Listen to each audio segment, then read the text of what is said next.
Technology has changed the way we live our lives. It has transformed the way we communicate, learn, and even work. With advancements in technology, we can now work from anywhere, anytime.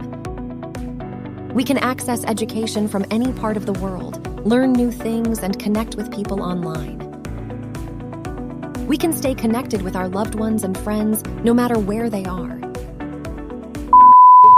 Hello everyone! Welcome to our lab, and we are 11 Humanista. Today, I'm going to share something that truly shapes how I study, create, and connect that information and communication technology, or ICT. So let's be real, ICT is everywhere from our classes to our social media feeds. Technology is a part of who are we today.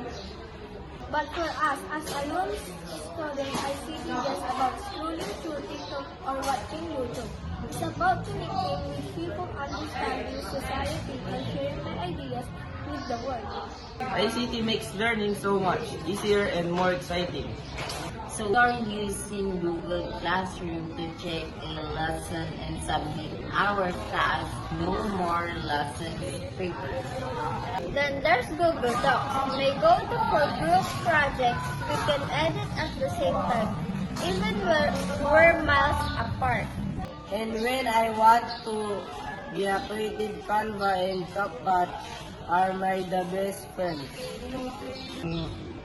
Through Facebook, YouTube, and TikTok, I can raise awareness about issues like mental health, education, and equality. It's amazing how one post or video can reach hundreds of people and maybe even inspire someone to take action. ICT gives me a voice, and that voice has power. So to wrap it up, ICT empowered me to learn, create, and connect. It turns ideas into actions and helps me grow not just a student but as a digital citizen who uses technology as a tool. Let's keep using ICT not just for fun, but to educate, inspire, and make the world a better place. So, thank you for watching our lab.